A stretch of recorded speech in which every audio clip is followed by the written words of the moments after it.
Hello दोस्तों, let's crack it की magazine analysis series में आप लोगों का स्वागत है। और डाउन टू अर्थ मैगजीन 1 से लेकर के 15 अक्टूबर 2022 की आप लोगों के सामने है। काफ़ी कुछ कवर किया गया है इसके अंदर में, सारी चीज़ें जो है वो देखेंगे और इसकी जो पीपीटी पीडीएफ है वो आपको मिल जाएगी इस वाले टेलीग्राम चैनल पर। इसका लिंक मैंने आपको डिस्क्रिप्शन में दे दिया। इसके अलावा अगर हम बात करें इसकी ओरिजिनल पीडीएफ की, तो अब पीडीएफ का जो प्राइस है वो पहले 60 रुपीज़ था। ठीक है, आप ऑफिशियल साइट से खरीदोगे 60 रुपीज़ होता है, और अब इसको बढ़ा करके 80 रुपीज़ कर दिया है। और अगर आपको इसकी ये पीडीएफ चाहिए तो हम भी प्रोवाइड कराते हैं। हम पहले 10 रुपये में प्रोवाइड कराते थे, लेकिन अब इसके प्राइसेस जो हैं वो 15 रुपीज़ कर दिए हैं पर मैगजीन। आपको जोन सी भी चाहिए, इंग्लिश की चाहिए या हिंदी की चाहिए, वो सब आपको मिल जाएंगी। हिंदी की महीने में 1 बार आती है और इंग्लिश की महीने में 2 बार आती है। ओके, तो याद रखना इस चीज़ को। खैर, आगे चलते हैं और देखते हैं कि कौन कौन सी चीज़ें हमारे काम की यहाँ पर हो जाती हैं। यहाँ पर अगर हम बात करें तो देखो, एक होता है एग्रीकल्चर मैकेनाइजेशन, और एग्रीकल्चर के अंदर मशीन का यूज़ करके हम जो है वो टाइम को सेव कर सकते हैं, कॉस्ट को भी सेव कर सकते हैं। बट बहुत सारे लोग जो हैं वो मशीन को परचेज नहीं कर सकते, तो वो लोग क्या करते हैं, दिस कॉल्ड मैनुअल हार्वेस्टिंग। तो आपने देखा होगा जगह जगह पर गाँव के अंदर ड्रम के ऊपर ये जो गेहूँ की बालियाँ हैं इनको पीटा जाता है। ओके, तो इससे जो है वो आपके दाने अलग हो जाते हैं और बाकी का जो स्टबल है वो अलग यहाँ पर हो जाता है। तो यही जो प्रैक्टिस है इस इमेज के अंदर में यहाँ पर दिखाई गई है, दिस कॉल्ड मैनुअल हार्वेस्टिंग। इसकी वजह से आप देखो कि एक तो आपकी मशीन की कॉस्ट बच गई, जो आप मशीन परचेज करने के लिए जाते हैं उसकी कॉस्ट यहाँ पर बच गई। साथ ही साथ अगर हम देखें तो फोडर के लिए आपका ग्रेन स्टॉक भी यहाँ पर बच गया। मतलब जो ग्रेन के अलावा चीज़ें हैं, ठीक है, लाइक छिलका वगैरह हो सकता है या फिर उसकी जो डंडी हो सकती है, वो चीज़ें यहाँ पर बच गई जिनको आप फोडर के रूप में यहाँ पर इस्तेमाल कर सकते हो। इसके अलावा अगर हम देखें तो इसमें स्टेबल बर्निंग की भी ज़रूरत नहीं होती, क्योंकि आपने जो स्टेबल है उसको अलग ही कर लिया है ज़मीन से। स्टेबल बर्निंग में करते हैं ना कि जो ज़मीन में रह गया चीज़ें उनको जला देते हैं, लेकिन यहाँ पर आपने जो है वो इसको अलग कर लिया, फोडर के रूप में यूज़ कर लिया जाएगा। इससे एयर पोल्यूशन भी यहाँ पर कम होगा, जो कि दिल्ली पंजाब में काफ़ी ज़्यादा यहाँ पर हो जाता है। ओके, तो ये कुछ चीज़ें हैं जो आपको मैनुअल हार्वेस्टिंग के बारे में पता होनी चाहिए। इस मेथड को अपनाया जा सकता है, फार्मर्स को एनकरेज कर सकते हैं अल्टरनेटिव मेथड्स के रूप में, काफ़ी हेल्पफुल रहेगा। इसके बाद आगे बात करते हैं और लिखा हुआ है सॉफ्ट पावर। इस पर्टिकुलर आर्टिकल के अंदर में आपकी एक चीज़ बताई गई है जो कि आपका बेसिकली कह सकते हैं कि क्लाइमेट या फिर कार्बन जो फुटप्रिंट है उसके बारे में है। देखो जब आप ट्रैवल करते हो, ठीक है, ट्रैवल करने में आप मल्टीपल जो मोड हैं ट्रांसपोर्टेशन के उनका यूज़ करते हो। कोई रेलगाड़ी से जाता है, कोई बस से, कोई साइकिल से, कोई एयरप्लेन से जा सकता है। ओके, तो अलग अलग जो ट्रांसपोर्ट आप यूज़ करते हो उन अलग अलग ट्रांसपोर्ट से अलग अलग अमाउंट ऑफ कार्बन इमिशन यहाँ पर होता है। सबसे ज़्यादा होता है आपका एरोप्लेन से। जब आप एरोप्लेन से ट्रैवल करते हो तो बहुत भारी मात्रा में कार्बन डाइऑक्साइड जो वातावरण में जाती है, और आपका कार्बन फुटप्रिंट बाया अगर आप एयरप्लेन जाओगे तो वो बढ़ जाएगा। तो ये एक बेसिकली टूल यहाँ पर डेवलप किया गया है, ओके, जो कि आपको जो है वो ये बताएगा कि आप जो ट्रैवल कर रहे हो उससे जितनी कार्बन डाइऑक्साइड निकलेगी या जिससे जितना कार्बन निकलेगा उतना आप कैसे सिक्वेस्ट्रेट कर सकते हो। मतलब आप अपना जो ट्रैवलिंग है उसके मोड में जितनी कार्बन निकलती है उसे कैसे आप ऑफसेट कर सकते हो, कैसे बैलेंस कर सकते हो। पेड़ लगा करके कर सकते हो, कितने पेड़ लगाने चाहिए, ये चीज़ जो है वो ये पर्टिकुलर आर्टिकल जो है वो बताता है। देखो, जब आप दिल्ली से चेन्नई की फ़्लाइट भरते हो तो लगभग 213 किलोग्राम ऑफ कार्बन डाइऑक्साइड वातावरण में चली जाती है। ओके, ये काफ़ी बड़ा कार्बन फुटप्रिंट होता है, क्योंकि कह सकते हैं कि क्लाइमेट चेंज काफ़ी तेज़ी से हो रहा है। तो अब जो है वो एक कार्बन कन्वर्टर यहाँ पर टूल बनाया गया है, that is called carbon converter dot organisation. Okay, इस पर्टिकुलर टूल की मदद से आप जो है वो ये देख सकते हो कि आपने ट्रैवलिंग में कितना कार्बन इमिशन यहाँ पर किया। जैसे 213 किलो ऑफ कार्बन इमिशन आपने यहाँ पर किया, तो इस इतना कार्बन डाइऑक्साइड आप वातावरण से कैसे हटा सकते हो। तो ये जस्ट एक एग्जाम्पल के रूप में है कि कैसे आपके जो क्लाइमेट से रिलेटेड स्टार्टअप वगैरह हैं या फिर एंटरप्रेन्योरशिप हैं वो हेल्पफुल हो सकती हैं। ये उसका एक एग्जाम्पल है कि क्लाइमेट चेंज को रोकने में किस तरीके से मदद की जा सकती है। तो फॉर एग्जांपल अगर आप समझ लेते हैं तो ज़्यादा बेहतर रहेगा। जैसे कि एक पर्सन है, वो दिल्ली से चेन्नई जो है वो ट्रैवल कर रहा है, तो उस ट्रैवल करने में उसने काफ़ी बड़ा कार्बन डाइऑक्साइड जो है वो जनरेट की होगी। ओके, मोड के ज़रिए इसके, तो उसको जो है वो 8 ट्रीज़ जो है वो प्लांट करने चाहिए, ताकि उसने जो एयर ट्रैवल यहाँ पर किया उससे जो इमिशन हुए उसको ज़ीरो किया जा सके। तो ट्रैवल के कारण इमिशन हुआ, फिर आपने जो है वो उतना जो है वो ख़त्म कर लिया 8 पेड़ लगा करके, बराबर जो है वो हो गया ज़ीरो। ओके, तो यही काम जो है वो ये टूल आपको बताता है कि अगर आप देखो ट्रेन से जर्नी करते इतनी ही दिल्ली से चेन्नई, तो आपको जस्ट एक पेड़ लगाने की ज़रूरत यहाँ पर थी। ओके, या फिर बस से करते तो आपको सिर्फ एक पेड़ लगाने की ज़रूरत थी, लेकिन आपने अगर एरोप्लेन से सफ़र किया है तो आपको 8 पेड़ लगाने की ज़रूरत है। ये चीज़ें यहाँ पर चलती रहती हैं। उसके बाद आगे बात करें तो यहाँ पर बेसिकली लिखा हुआ है एंटी माइक्रोबियल जो रेजिस्टेंस होता है उसके रिस्क के बारे में दुनिया भर में अलग अलग रिपोर्ट्स आ रही हैं, और रिपोर्ट्स ये बता रही हैं, जैसे कि WHO ने फिलहाल यहाँ पर 4th report the, okay, health and migration के ऊपर, कि किस तरीके से जो माइग्रेशन है और हेल्थ है इंटरलिंक्ड हो जाते हैं। तो उन्होंने बताया कि रेफ्यूजीज़ जो हैं और जो माइग्रेंट यहाँ पर हैं उनके अंदर एंटी माइक्रोबियल रेजिस्टेंस की कंडीशंस खतरनाक होती चली जा रही हैं। एंटी माइक्रोबियल रेजिस्टेंस आपको पिछले 2 सालों से लगातार हर महीने कहीं ना कहीं पढ़ाया जा रहा है। तो इस बार भी जो है वो AMR क्या होता है, AMR कुछ नहीं होता, आपके शरीर के अंदर जो पैथोजेंस होते हैं उन पर जो मैजिक बुलेट्स होती हैं जिनको एंटीबायोटिक्स कहते हैं उनका असर पड़ना बंद हो जाता है। असर पड़ने के साथ जब बंद हो जाएगा तो समझ लो कि जो ट्रीटमेंट है उस पर्टिकुलर डिजीज़ का वो बहुत ज़्यादा डिफिकल्ट हो जाएगा, जैसे टीबी हो सकता है, वो और भी चीज़ें यहाँ पर हो सकती हैं। तो AMR occurs when disease causing bacteria develop resistance to the antibiotics making treatment difficult. तो इस तरीके से जो ट्रीटमेंट है वो बहुत ज़्यादा डिफिकल्ट यहाँ पर हो जाता है, और इसकी वजह से लगभग 1.27 मिलियन डेथ एक साल में देखने के लिए मिल जाती है। इसमें सबसे बड़ी पॉपुलेशन वो है जो कि रेफ्यूजी और माइग्रेंट की यहाँ पर है, उनको हेल्थ बेनिफिट भी नहीं मिल पाते, ना ही उनकी कोई हेल्थ सिक्योरिटी यहाँ पर रहती है। राइट, तो इस वजह से जो है कह सकते हैं कि ये बहुत बड़ा थ्रेट यहाँ पर जो है वो फेस करते हैं। इसके अलावा इसकी वजह से अगर आप देखें तो माइग्रेशन की वजह से ये लोग जिस कंट्री के अंदर में भी जाएंगे माइग्रेट होकर के, वहाँ पर भी इन्फेक्शन का खतरा जो है वो इंक्रीज़ हो जाता है। ये पुअर पीपल होते हैं, इनको हेल्थ केयर की एक्सेस भी यहाँ पर नहीं होती, और इनको जो है वो डॉक्टर से कंसल्ट करने में भी बहुत ज़्यादा टाइम लग जाता है। एक तो डॉक्टर की फ़ीस वगैरह भी काफ़ी, मतलब आप समझ रहे हैं ना, ये अफोर्डेबल हेल्थ केयर इनको यहाँ पर नहीं मिल पाती, तो ये आपको मिल जाएगा। इसके अलावा कई जगह पर ऐसा होता है कि इन अप्रोप्रिएट तरीके का प्रिस्क्रिप्शन दे देते हैं, धड़ाधड़ एंटीबायोटिक्स जो है वो यूज़ करके दे दी जाती हैं, ओके, तो वो भी देखने के लिए यहाँ पर मिलता है। फिर माइग्रेशन हुआ, कहीं और गए, लोगों को लैंग्वेज समझ में नहीं आती कि क्या प्रॉब्लम हो रही है, तो लैंग्वेज भी एक बैरियर के रूप में उभर करके आता है, जिससे इनको प्रॉपर मेडिसिन और ट्रीटमेंट यहाँ पर नहीं मिल पाता, और कई जगहों पर तो अनसेफ तरीके से हेल्थ केयर नीड्स जो है वो उस तरीके से पूरा किया जाता है। तो ये कुछ प्रॉब्लम्स, कुछ तरीके और यहाँ पर बताए गए कि कैसे AMR की सिचुएशन लगातार जो है वो ग्रो हो रही है, ओके। तो इस तरीके से ये आर्टिकल आपको यहाँ पर याद रखना है। इसके बाद आगे चलें, और यहाँ पर लिखा हुआ है कि non profits was reversal of false plastic narrative. तो इस पर्टिकुलर आर्टिकल में भी ज़्यादा कुछ नहीं, यहाँ पर बेसिकली एक ऑर्गेनाइजेशन है, US based non profit organisation, जिसका नाम है ओशियन कंजर्वेंसी, ओके। ओशियन को कंजर्व करने के लिए वर्क यहाँ पर करते हैं। इन्होंने 2015 में एक रिपोर्ट दी थी कि 5 एशियन कंट्रीज़ हैं called China, Indonesia, Philippines, Thailand and Vietnam, ये भारी मात्रा में जो प्लास्टिक पॉल्यूशन है वो ओशियन के अंदर कर रही हैं।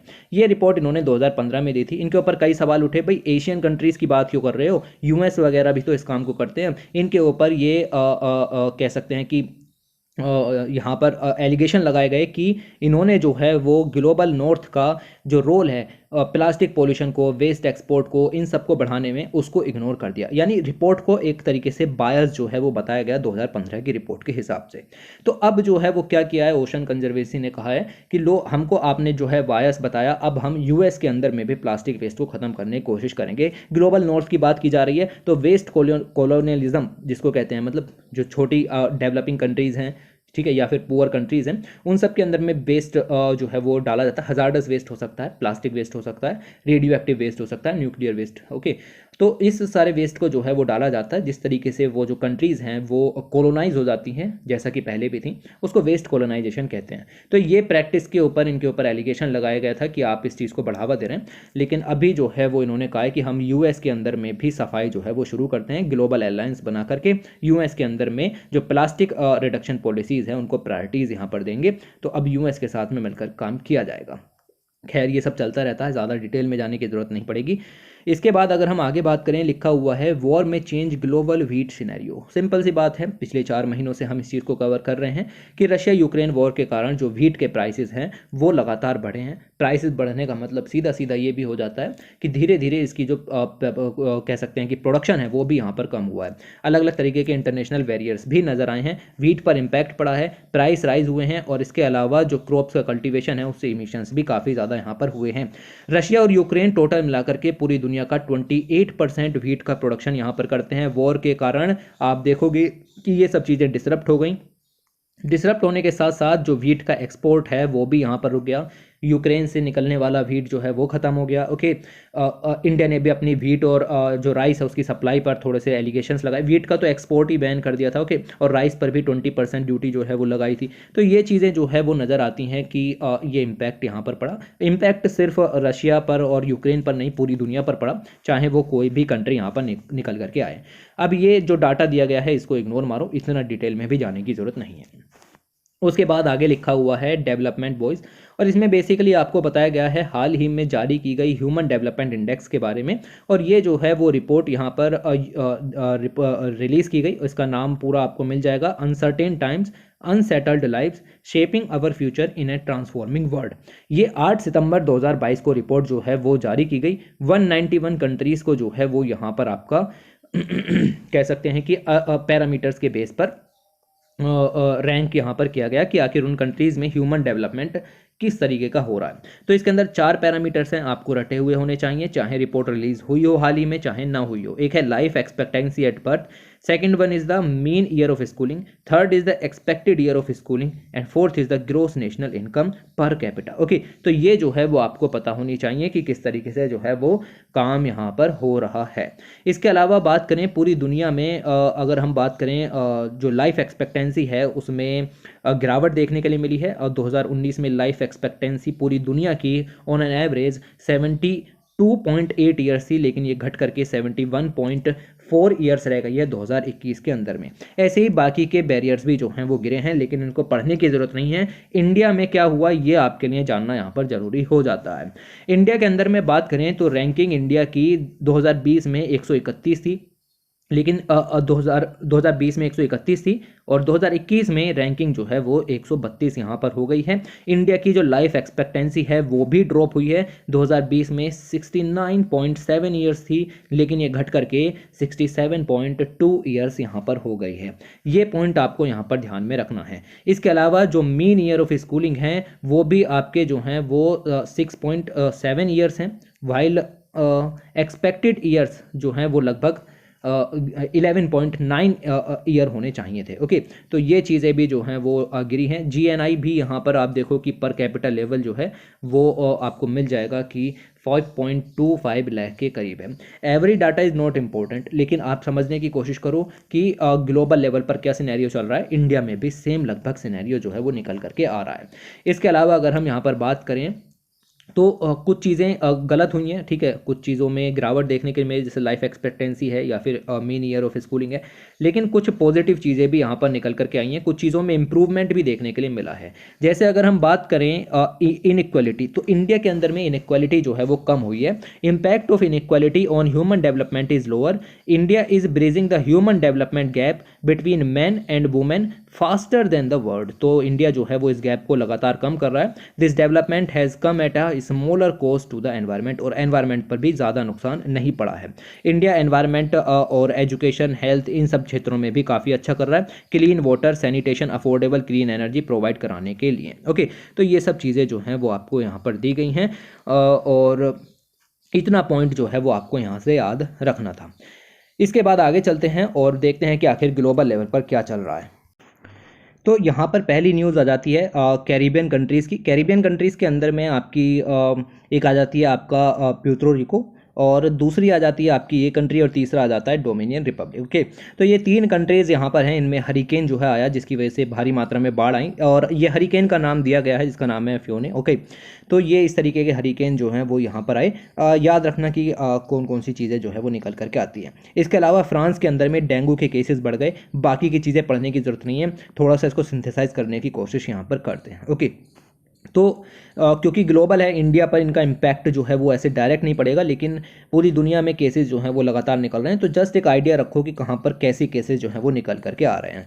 डेमोक्रेटिक रिपब्लिक ऑफ कोंगो की बात करें तो इसने अपना जो first ever marine protected area है वो यहाँ पर क्रिएट कर लिया है सितंबर में ही, और लगभग 4000 स्क्वायर किलोमीटर के रिसोर्सेज इसके अंदर में यहाँ पर जो है वो कवर हो जाएंगे। तो अब टोटल मिलाकर के आप देखो कि 3 प्रोटेक्टेड एरियाज जो हैं वो यहाँ पर हो गए। इसके अंदर में कम्युनिटी फिशिंग जोन्स और इलीगल तरीके से कह सकते हैं कि माइनिंग ना हो, उससे प्रोटेक्ट रखा गया है। ओके, और कम्युनिटी फिशिंग जोन्स बनाए गए हैं क्योंकि कम्युनिटीज़ का इंपॉर्टेंस जो है वो इसमें रहना चाहिए। इसकी वजह आप देखो कि जो अनरेगुलेटेड तरीके से फिशिंग होती है उसको बंद करने की कोशिश की गई है। नेस्टिंग ग्राउंड्स बनाए गए हैं लेदरबैक टर्टल के लिए, साथ ही साथ ब्रीडिंग हैबिटेट्स लाइक आप देखो कि अटलांटिक हम्बैक व्हेल है, उस सब के लिए अलग अलग तरीके के ब्रीडिंग ग्राउंड्स और नेस्टिंग हैबिटेट यहाँ पर तैयार किए गए हैं। ओके, ये मिलेगा। इसके अलावा अगर हम आगे बात करें तो following reports of the US based construction material this acquiring vast plots of the land for the surface mining in the coastal village of Gales point valleys the country's government in mid-September announced that it will not allow any such activity since the village was in the okay, तो यहाँ पर एक company जो है वो announce कर रही थी कि हम जो है वो इस पर्टिकुलर विलेज के अंदर में माइनिंग जो है वो यहाँ पर करेंगे, लेकिन सरकार ने साफ साफ मना कर दिया है कि इस विलेज में कोई माइनिंग नहीं होगी क्योंकि ये विलेज जो है वो इकोलॉजिकल सेंसिटिव एरिया में यहाँ पर पड़ता है। लोकल बायोडाइवर्सिटी को जितने बेनिफिट यहाँ पर हो रहे हैं माइनिंग से उतना डेवलपमेंट नहीं होगा, ये बात साफ साफ कह दी, इंपॉर्टेंट, ठीक है, याद रखना। इसके बाद इंडिया में भी कुछ चल रहा है। इंडिया में अगर हम बात करें तो पहली खबर पर ज़्यादा नहीं, हरियाणा के अंदर में लगभग 500 से ज़्यादा लोग जो है उनको हॉस्पिटलाइज करना पड़ा, 15 लोगों की डेथ भी हो गई। एक अननोन इलनेस जो है वो यहाँ पर आ गई। खैर अभी इसके ऊपर ज़्यादा स्टडी नहीं हुई है, बट ठीक है, क्योंकि कोई क्वेश्चन नहीं निकल रहा ना तो किसी बीमारी का नाम दिया है ना ही कुछ, ठीक है, बस अननोन इलनेस है, तो ज़्यादा डिटेल में नहीं जाना। इसके अलावा अगर हम यहाँ पर बात करें तो ये चीज़ आपको क्लियर कर दी है कि 8 सितंबर को जो है वो ब्रोकन राइस का एक्सपोर्ट जो है उसको बैन कर दिया गया। इसके अलावा जो बहुत सारे ग्रेड हैं स्टेपल क्रॉप के, लाइक राइस के जो बहुत सारे और वेराइटीज़ हो सकती हैं, अलग अलग ग्रेड के राइस होते हैं, बहुत सारे राइस होते हैं, ओके, उन पर 20% ड्यूटी लगा दी। अगर आप एक्सपोर्ट करते हो तो 20% ड्यूटी उस पर लगेगी। बासमती पर यह काम जो है वो नहीं किया गया है क्योंकि बासमती की डिमांड ऑल अराउंड बहुत ज़्यादा, यूरोप में बहुत ज़्यादा डिमांड इसकी यहाँ पर हो जाती है, ओके, तो इसकी वजह से मिलेगा। ये सब किया क्यों गया? क्योंकि 6% से हमारा जो प्रोडक्शन है वो यहाँ पर कम हुआ है पैडी का खरीफ सीजन के अंदर में, और इंडिया लगभग 76 कंट्रीज़ को जो है वो राइस यहाँ पर सप्लाई करता है, एक्सपोर्ट करता है, मोस्टली अफ्रीका के अंदर है, तो ये काम जो है वो आपको याद रखना है। इसके अलावा अगर हम आगे बात करें, आगे देखोगे तो महाराष्ट्र जो है, महाराष्ट्र का अपना एक फूड एंड ड्रग एडमिनिस्ट्रेशन है, उसने Johnson and Johnson private limited का जो लाइसेंस है वो यहाँ पर कैंसिल कर दिया, ओके। तो वहाँ पर बेबी पाउडर वगैरह नहीं बनेगा क्योंकि काफ़ी सारे क्लेम जो हैं वो पिछले 2-3 सालों से चल रहे हैं कि क्वालिटी बेहतर नहीं है और उसमें कह सकते हैं कि कार्सिनोजेनिक एलिमेंट्स जो हैं वो भी देखने के लिए मिले हैं। जब से यूएस के और कनाडा के अंदर में एक वुमेन ने लॉसूट फाइल किया है कि इस पाउडर को यूज़ करने से उसको जो है वो ओवेरियन कैंसर यहाँ पर हो गया, तो इसकी वजह से प्रोडक्ट पर काफ़ी सवाल जो है वो उठ रहे हैं। इसके अलावा मिज़ोरम की पुलिस की अगर हम बात करें तो उन्होंने 3 वाइल्ड एनिमल स्पीसीज़ को रेस्क्यू किया, ओके, और ये स्पीसीज़ थी आपकी बेसिकली 2 तो उसमें स्पाइडर मंकी थे और एक जो है वो आपका इंद्री लेमूर था। ये जो है वो आपके कह सकते हैं कि म्यांमार से जो हैं वो स्मगल किए जा रहे थे। इसमें जो आपके स्पाइडर मंकी हैं वो सेंट्रल एंड साउथ अमेरिका में पाए जाते हैं और जो इंद्री लेमूर है वो आपका मेडागास्कर का नेटिव है। तो जस्ट पॉइंट याद रखो, स्मगलिंग के क्षेत्र में ये एरिया भी बिल्कुल पीछे नहीं है। तो म्यांमार के साथ जब प्रॉब्लम्स लिख रहे हो तो वाइल्ड लाइफ ट्रेड की भी लिख सकते हो। ये सब भी कर देना, लाइक शेयर और सब्सक्राइब वगैरह इन सब की ज़रूरत पड़ती रहती है, ओके। इसके बाद आगे चलते हैं और यहाँ पर लिखा हुआ है प्रेम्प्टिंग पैंडमिक्स। तो ये आर्टिकल बेसिकली अगर हम बात करें क्या कह रहा है, ओके, तो इस आर्टिकल में यहाँ पर बेसिकली साफ साफ लिखा हुआ है कि काफ़ी सारी ऑर्गेनाइजेशन है, आपकी गवर्नमेंट्स भी हो सकती हैं, नॉन गवर्नमेंटल भी हो सकती हैं, उन्होंने काफ़ी सारे इनिशिएटिव्स जो हैं वो लॉन्च किए ताकि एक अर्ली डिटेक्शन और वार्निंग सिस्टम कोविड-19 के लिए लाया जा सके। बट इन सब एफर्ट्स के कोई ज़्यादा बेनिफिट जो है वो निकल करके आए नहीं, ओके। तो ये बात साफ साफ जो है वो साइड में लिखी हुई है। अब ऐसे 3 जो इनिशिएटिव हैं वो हाल ही में लॉन्च किए गए, हालांकि मैं इनको पढ़ा चुका हूँ, ओके, तीनों इनिशिएटिव जो है वो पढ़ाए हैं, लेकिन यहाँ दिए हैं तो इनको दोबारा से एक बार ही देख लेते हैं। ज़्यादा इंपॉर्टेंट नहीं है, लेकिन अगर लिखने के लिए आए कि प्राइवेट सेक्टर जो है वो सिर्फ और सिर्फ प्रॉफिट मोटिव के लिए वर्क ना कर करके और भी चीज़ों के लिए वर्क करता है, तो उसमें आप इन इनिशिएटिव के बारे में लिख सकते हो। बहुत ही फेमस है, जैसे एक कंपनी है जिसका नाम है एबॉट, कई सारे मार्केट में आपको इनकी दवाइयाँ मिल जाएंगी। तो इन्होंने जो है वो इनिशिएटिव लॉन्च किया, that's called Abbott pandemic defence coalition, okay. और ये जो है इसमें काफ़ी सारे जो कह सकते हैं कि साइंटिस्ट वगैरह उन सबका ग्रुप ये बेसिकली इन्होंने बनाया। ऐसे ही एक ग्रुप और बना, that's called pandemic prevention institute, okay. ये आपका यूएस के बेस था और रॉकफेलर जो फाउंडेशन है उसने इसको बनाया था। फिर तीसरी ऑर्गेनाइजेशन आ जाती है यूएस की एजेंसी फॉर इंटरनेशनल डेवलपमेंट, इन्होंने भी काफ़ी सारे मेजर्स जो है वो यहाँ पर लिए। तो ये तीन ऑर्गेनाइजेशन कहो या फिर आप मिशन कहो, ये तीन मिशन की बात यहाँ पर जो है वो बेसिकली की जा रही है। और 2009 की भी बात की गई। 2009 में H5N1 बर्ड फ्लू, उससे पूरा कंट्री जूझ रहा था। ओके, यूएस की बात हो रही है। तो यूएस एड ने जो है वो प्रिडिक्ट नाम का मॉडल यूज़ किया। प्रिडिक्ट जो है वो बेसिकली जो ग्लोबल वायरस की डिस्कवरी है, उसका सर्विलियंस है, उसकी गति को बढ़ाने के लिए ये लॉन्च यहाँ पर किया गया था। 2019 में इस प्रोग्राम के लिए जो फंडिंग है वो यहाँ पर रोक दी गई। फंडिंग रोकते ही जो केसेस की संख्या है उसमें काफ़ी बढ़ोतरी देखने के लिए मिली। आप देख सकते हो इतने सब केसेस जो है वो निकल करके आए। तो ये निकल करके आया और धीरे धीरे फिर आप यहाँ पर गौर करोगे कि फरवरी 2022 में but a pre print paper posted an online repository SSRN in February 2022 claims that predict led to only one conclusive discovery of the zoonosis.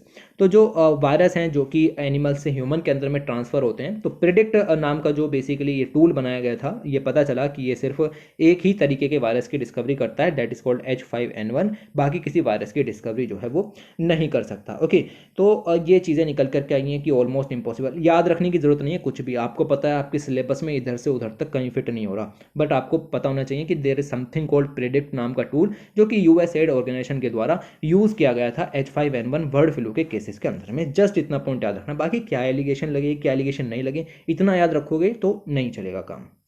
इसी तरीके से और भी कुछ प्रोजेक्ट्स की बात की गई है। जैसे अगर हम बात करें 2018 में कुछ साइंटिस्ट के ग्रुप ने मिलकर के एक प्रोजेक्ट तैयार किया, that's called global वायरोम project. Okay, अब इसके बारे में भी बहुत डिटेल में नहीं जाना क्योंकि बहुत बड़े लेवल पर प्रोग्राम नहीं है।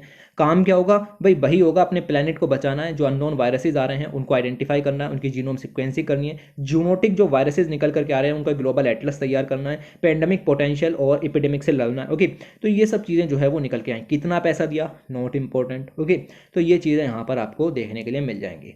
हिस्ट्री हमें ये भी बताती है कि वायरस की डिस्कवरी करना जो है वो इनफ नहीं है, हमें उसको प्रिवेंट भी करना पड़ेगा। जैसे वायरस की डिस्कवरी तो हो गई, जैसे बात करो 2003 की, 2003 में सार्स निकल के आया। 2012 में middle east respiratory syndrome, that's called MERS निकल करके आया। उसके बावजूद हमें पता तो चल गया वायरस का कि ये हैं, लेकिन हम फिर भी जो कोविड-19 है उसको रोक नहीं पाए, जबकि उनका जो कह सकते हैं कि जीनोम है या फिर जेनेटिक मटेरियल है वो सेम था like SARS and MERS. Okay, तो ये निकल करके आया कि वायरस का जानना ज़रूरी नहीं है, उससे लड़ना कैसे है वो भी जानना ज़रूरी है। तो ये चीज़ें हैं। अब इन प्रोजेक्ट के बारे में ये सब दिया गया है कि ऑर्गेनाइजेशन ने ये प्रोजेक्ट शुरू किया, ये किसके द्वारा यहाँ पर जो है वो फंडेड था, कौन से साल में शुरू किया, इसने कुछ हासिल भी किया या नहीं। तो देखोगे कि यूएस एड ने ये प्रोजेक्ट लॉन्च के नाम याद रखने की जरूरत नहीं है, मैं बार बार आपसे कह रहा हूँ। और फिर ये आया पैंडमिक प्रिवेंशन इंस्टीट्यूट। ओके, इसने 2021 में, ये तीनों प्रोजेक्ट जो हैं वो 2021 में लॉन्च किए गए थे।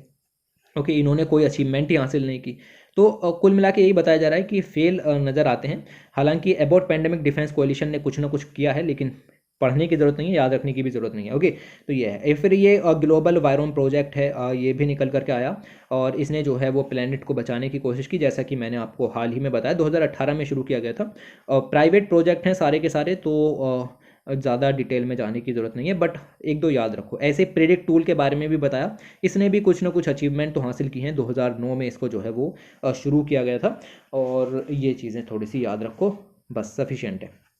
इसी के साथ साथ इसी में आपको ये भी बताया गया कि अगर हम बात करें इंडिया की, तो इंडिया में वन हेल्थ का कंसेप्ट जो है वो बेसिकली निकल करके आता है। वन हेल्थ, पूरी दुनिया में इस चीज़ की बात बेसिकली यहाँ पर हो रही है। ओके, क्योंकि वन हेल्थ का मतलब ये है कि सारी कंट्रीज़ मिलकर के जो पेंडेमिक यहाँ पर निकल करके आ रहे हैं उनके लिए एक तरीके की अप्रोच जो है वो तैयार करे, जो कि नए पेंडेमिक हैं, नए वायरसेस हैं, एक्जोटिक जूनोटिक वायरसेस हो सकते हैं, उनके आइडेंटिफिकेशन के लिए, उनके रिकॉग्निशन के लिए वन हेल्थ अप्रोच की ज़रूरत यहाँ पर पड़ेगी। ये अप्रोच बेसिकली यूनाइटेड नेशंस के द्वारा यहाँ पर डेवलप की गई है, और इसका मीनिंग ये है कि ह्यूमन हो, एनिमल हो, एनवायरनमेंट हो, उन सब का एक साथ आपको जो है वो उनको रिकॉग्नाइज करना है। क्योंकि वायरस जो है वो एनिमल से ह्यूमन में ट्रांसफर हुआ है, और वो एनवायरमेंटल इंटरकनेक्टेडनेस के थ्रू यहाँ पर हुआ है। मतलब उन दोनों के एनवायरमेंट इंटरकनेक्टेड है, आपके बराबर में आपके आसपास एनिमल्स रहते हैं या नहीं रहते हैं। तो वही चीज़ जो है वो निकल करके आई कि इन तीनों के जरिए आप जो हैं वो वन हेल्थ अप्रोच को बढ़ावा दें। वन हेल्थ अप्रोच का मतलब पूरी दुनिया को साथ में लेकर के आएँ, डिटेक्शन जो है वो साथ में मिलकर के करें, और तीनों चीज़ों का एक साथ करें, एनिमल, ह्यूमन और उनका जो इंटरकनेक्टेड एनवायरनमेंट है उसकी। ओके, तो जस्ट एक पॉइंट है, आपको जस्ट ये यहाँ पर याद रखना है। इंडिया ने भी अपना जो है वो फर्स्ट हेल्थ कंसोर्टियम अक्टूबर 2021 में लॉन्च किया था। मतलब वो ग्लोबल लेवल पर हो गया बड़ा वाला, और यहाँ इंडिया की बात यहाँ पर हो रही है। तो इंडिया के अंदर में जो national institute of animal biotechnology Hyderabad के अंदर उसने जो है वो इसको 27 ऑर्गेनाइजेशंस के साथ में मिलकर के लॉन्च यहाँ पर किया।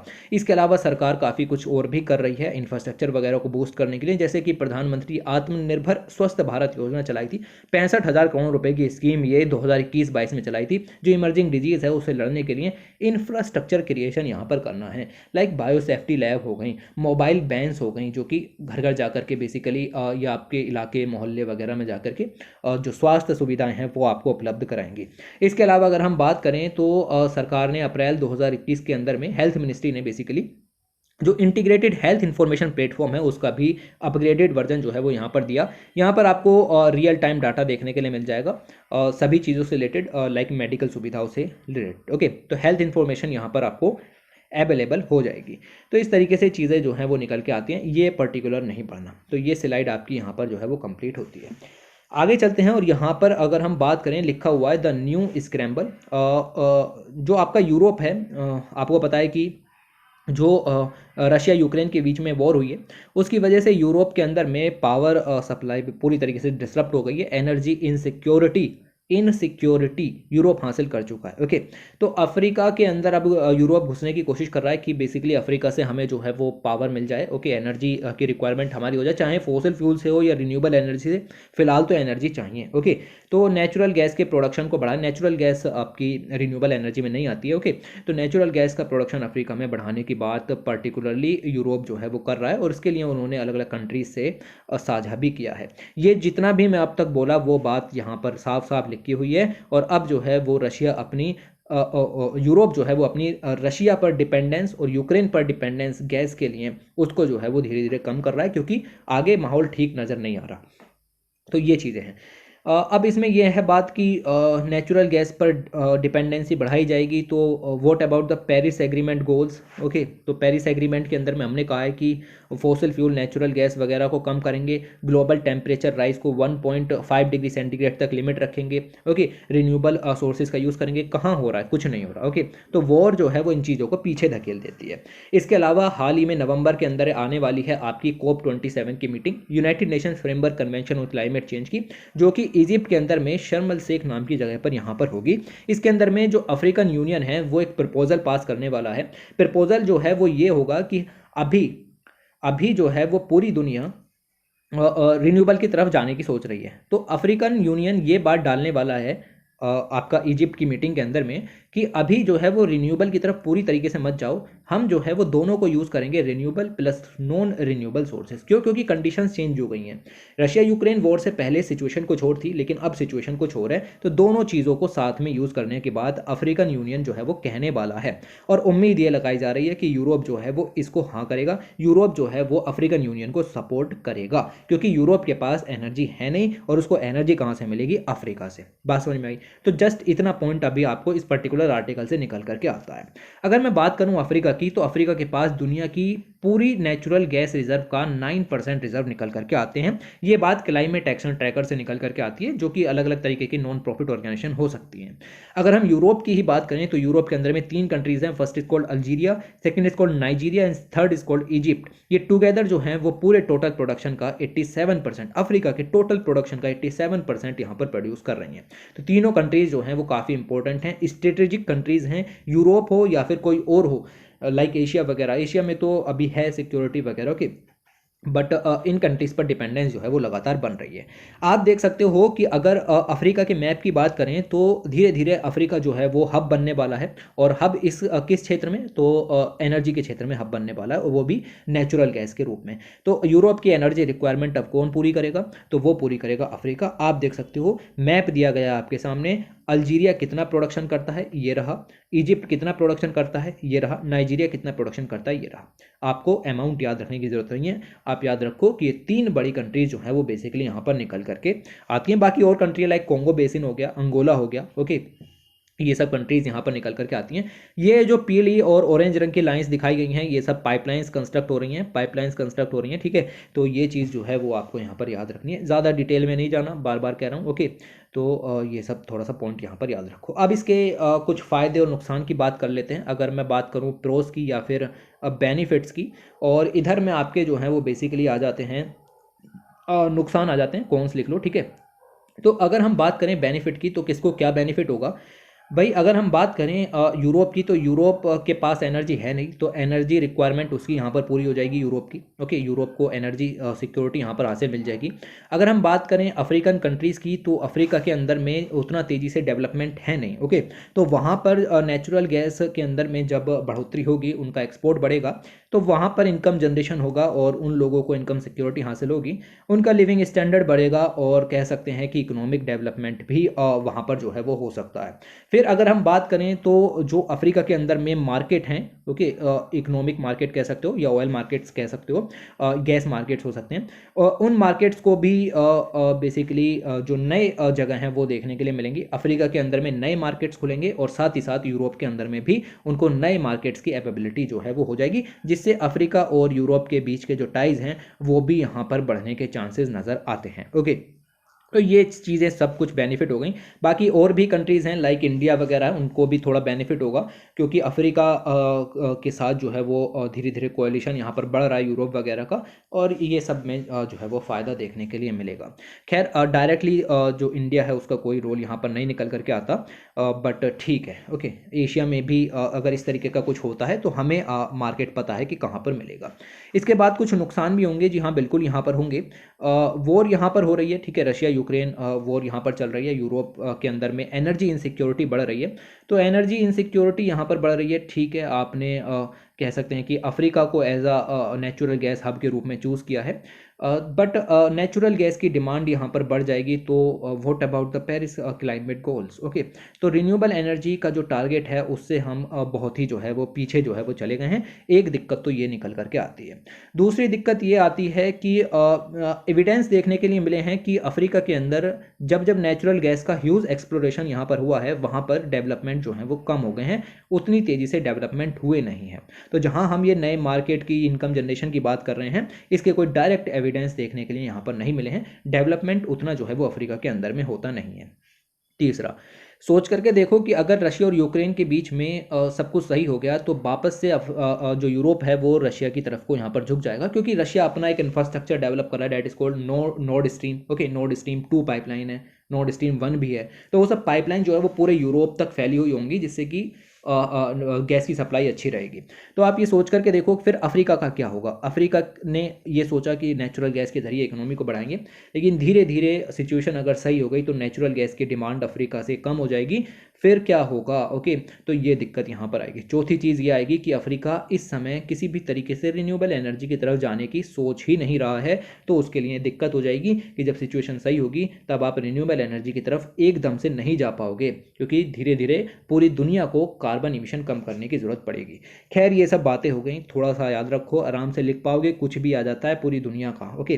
तो ये सब चीज़ें जो है वो हो जाएंगी। इसके अलावा यही है कि रिन्यूएबल एनर्जी को सपोर्ट मिलना चाहिए, डेवलपमेंट प्रायोरिटीज़ से पहले जो है वो रिन्यूएबल एनर्जी को रखना चाहिए। और कह सकते हैं कि रिन्यूएबल एनर्जी के जो इंस्टॉलेशन हैं वो आर यूजुअली स्मॉलर, फिलहाल देखने के लिए नहीं मिल रहे, जैसा कि मैंने अभी अभी बताया। और कहीं कहीं पर देखें तो फॉसिल फ्यूल बेस्ड इंस्टॉलेशन जो है वो देखने के लिए मिल रहे हैं अफ्रीका के अंदर, जैसा कि हमने बात की।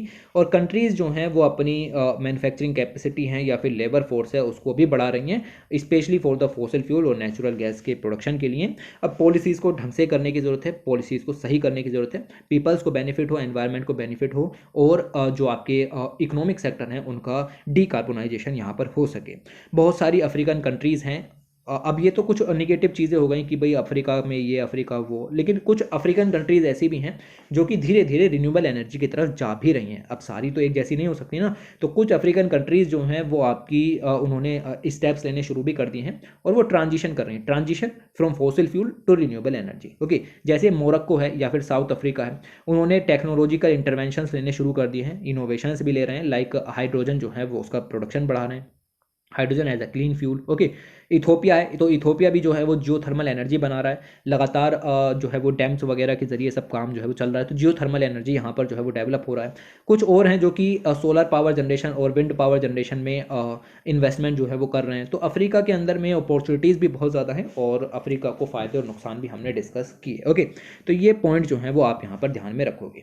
इसके बाद आगे बात करते हैं, और यहाँ पर लिखा हुआ है परफेक्ट स्टॉर्म। और परफेक्ट स्टॉर्म की अगर हम बात करें तो यहाँ पर दो स्टॉर्म आए, one is called the Gardo, और एक स्टॉर्म और बेसिकली यहाँ पर आया that is called the Hinnamnor. Okay, तो ये दो बेसिकली स्टॉर्म आए, साइक्लोन कह सकते हो, अलग अलग जगह पर टाइफून भी कह सकते हो। ओके, तो ये निकल करके आए।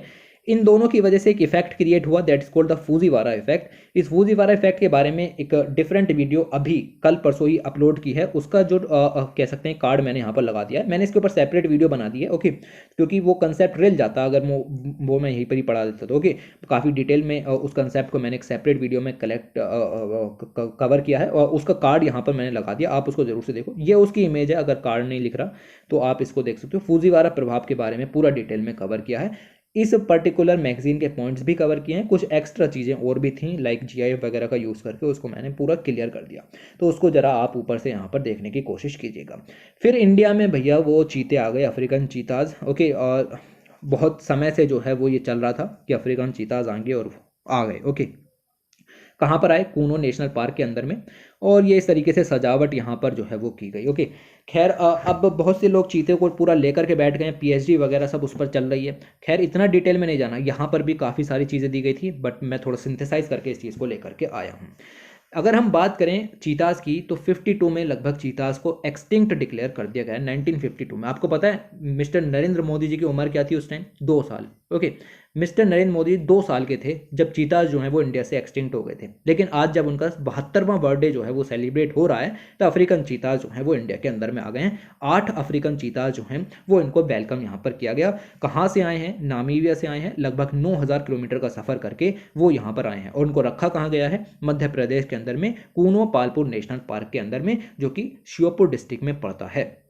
याद रखना, ये पहला इंटर कॉन्टिनेंटल ट्रांसलोकेशन है। हम कंट्री टू कंट्री के अंदर में तो ट्रांस लोकेशन कर सकते हैं, लेकिन दूसरे कंट्री से, दूसरे कॉन्टिनेंट से इस कॉन्टिनेंट के अंदर में पहली बार इस तरीके का ट्रांसलोकेशन यहाँ पर हुआ है। याद रखना इस चीज़ को। कंट्री के अंदर में जो चीताज हैं उनकी कह सकते हैं उनको एक्सटेंट डिक्लेयर कर दिया था। ओके, उनकी पॉपुलेशन खत्म हो गई थी 1952 के अंदर में, और अब इनको यहाँ पर जो है वो दोबारा से रिवाइव किया गया है। पहले हमारे यहाँ पर एशियाटिक चीतास पाए जाते थे, लेकिन अभी हमने जो है वो कोशिश की थी बीच में कि एशियाटिक चीता आए, ईरान से मंगाने की कोशिश की। ईरान ने मना कर दिया कि भाई हम नहीं देंगे इस तरीके से। ओके, तो हमने कहा भाई एशियाटिक नहीं तो अफ्रीकन चीताज ही वहाँ पर मंगाए जाएँ। तो अब ये हमने अफ्रीकन चीताज जो है वो यहाँ पर कह सकते हैं उनका वेलकम यहाँ पर किया है। ओके, तो लगभग 1 सेंचुरी तक की अपनी एक कहानी है चीताज की। ओके, आप समझो कि 1952 में तो एक्सटिंक्ट हुए, उससे पहले भी थोड़ा सिचुएशन चल रही थी, तो लगभग आप समझो कि सन 1900 से कुछ चीताज के इश्यूज जो हैं वो कंट्री के अंदर में यहाँ पर जो है वो चल रहे हैं। कभी ऐसा समय था जब चीताज जो हैं वो अफ्रीका, ईरान, इंडिया में एक साथ पाए जाते थे। ओके, कोई बैरियर नहीं, कुछ नहीं, पूरे भरा हुआ अफ्रीका, ईरान और इंडिया जो है वो पूरा चीता से भरा रहता था। अफ्रीका में पाए जाते थे तो अफ्रीकन चीता कहा, ईरान, अरब पेनिनसुला और इंडिया में पाए जाते थे तो उनको जो है वो एशियाटिक चीता यहाँ पर कहा। लेकिन आज धीरे धीरे इनकी पॉपुलेशन खत्म हो गई। पॉपुलेशन खत्म होने के पीछे अलग अलग रीजन है, लाइक हंटिंग की प्रैक्टिसेस जो है वो बहुत सारे राजाओं के द्वारा यहाँ पर की गई। एक संस्कृत में टेक्स्ट था जिसका नाम है आपका मानसोलान, ये आपको जो है बस यहाँ पर नाम दिया गया है, प्रोनाउंसिएशन भी भारी है, मैंने हाईलाइट कर दिया है। इसमें जो है वो कल्याणी जो चालुक्य थे 12th सेंचुरी के अंदर में, उन्होंने जो प्रेजेंट डे का कर्नाटका है ना, उस पर्टिकुलर एरिया में वो रूल किया करते थे। ओके, तो वहाँ से बेसिकली निकल करके आया कि चीता जो है उस समय हंटिंग किए जाते थे। उस टेक्स्ट से हमें जो है वो पता लगा है। चीता वर्ड जो है वो संस्कृत के चित्कारा से निकल करके आया है, जिसका मतलब होता है स्पॉटेड बॉडी, यानी कि उनकी जो बॉडी है उस पर धब्बे होते हैं। ओके, अगर हम कूनो की बात करें, कूनो नेशनल पार्क लगभग 750 स्क्वायर किलोमीटर का एरिया यहाँ पर है। ग्वालियर को इंक्लूड करके आसपास के इलाके जो हैं वो उसके अंदर में यहाँ पर आ जाते हैं। प्राइमरी चीता रेंज जो है वो यहाँ पर बेसिकली रहे थे, पहले भी रहे थे, इसीलिए इसको यहाँ पर चूज़ किया गया।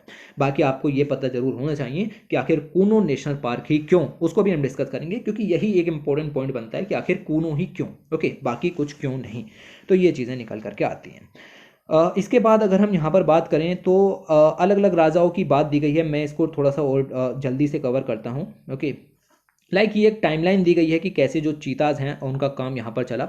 तो अभी मैंने कल्याणी चालुक्यास के बारे में तो बताया, 12th सेंचुरी की बात है। ओके, इसके बाद अगर हम बात करें सन 1600 में, तो अकबर ने लगभग अपने 50 साल के पूरे रेन के अंदर में लगभग 9000 चीताज को यहाँ पर कलेक्ट किया। ओके, इसके अलावा ट्रॉफी हंटिंग जो है वो भी यहाँ पर की जाती है। ट्रॉफी हंटिंग में बेसिकली अगर आप देखो तो जो चीताज होते हैं उनको एज अ ट्रॉफी की तरह यहाँ पर रखा जाता है। ओके, मार करके ऑब्वियसली। ओके, तो ये ब्रिटिश और इंडियन किंग्स सब ये काम यहाँ पर जो है वो बेसिकली करते थे। फिर आया आपके महाराजा रामानुज प्रताप देव सिंह, और उन्होंने जो कंट्री में लास्ट चीताज बचे थे 1947 में, 3 चीताज बचे थे, तीनों मेल थे। ओके, उन तीनों को जो है वो इन्होंने यहाँ पर मार दिया। ओके, 1952 में इंडिया ने ऑफिशियली चीताज को इंडिया से एक्सटिंक्ट डिक्लेयर यहाँ पर कर दिया। तो इस तरीके से टाइमलाइन जो है वो यहाँ पर चलती है।